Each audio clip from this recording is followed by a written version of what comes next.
All right, hello everyone. What I'm going to show you is how to stretch paper. So what we're going to do is I have a piece of watercolor paper that's 140 pounds. And I'm going to go ahead and cut off the fringe up on here. And so my next board is, now that I've cut off the binder up there, what I'm going to do now is I'm going to tape all the way around. So I've just used masking tape to tape all the way around here.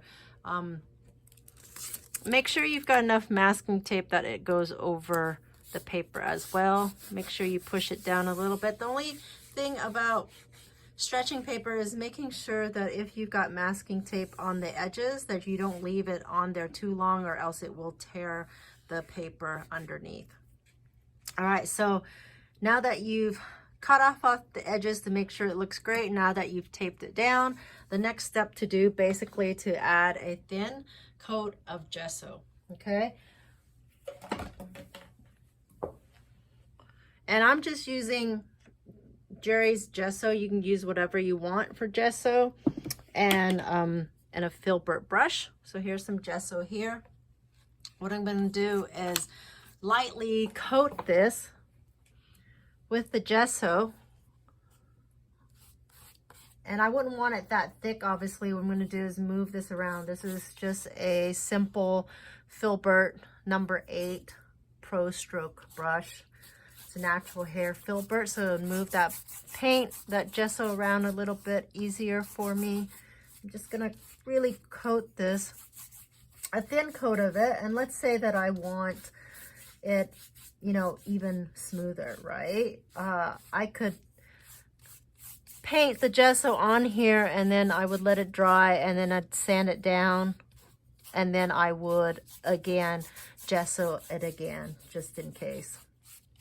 And gesso it and sand it down as whatever surface that you're wanting. If you want that toothy kind of more texture look, then you definitely could leave your not sand it down. The only thing about that is that you have to be careful with your brush, or else you, every time you paint, you're basically sanding off the tips of your paintbrush.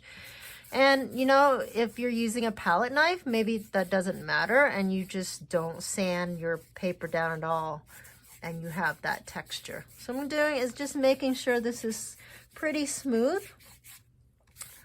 And I just am going over this, making sure that if there's any stray hairs around, I'm going to take off. So I'm going to just go up and down, left and right, and that will get everything smooth. That's pretty much done there. So nothing fancy, just one coat of gesso. And then what I'm going to do now is wait for it to dry. And like a cooking show, I have one already dried.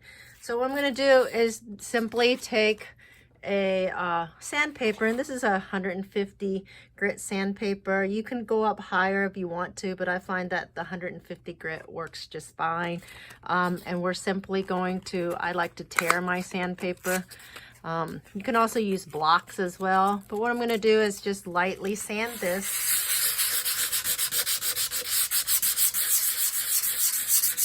All over.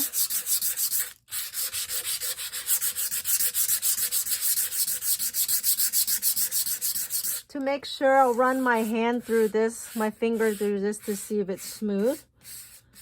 And what I love about paper that has been stretched is that A, it's versatile, B, people have paper everywhere, and you usually have gesso, so you don't have to buy, you know, canvas if you don't want to. The other thing I love about paper is that it's easy to transport. Let's say I go plein air painting and I don't want to carry anything heavy. Paper is a great surface medium to paint on as well. The other thing is you can frame it fairly easily.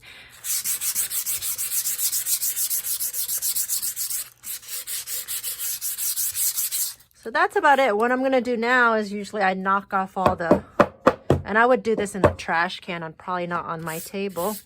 And make sure that you got all the dust off of here before you start to paint.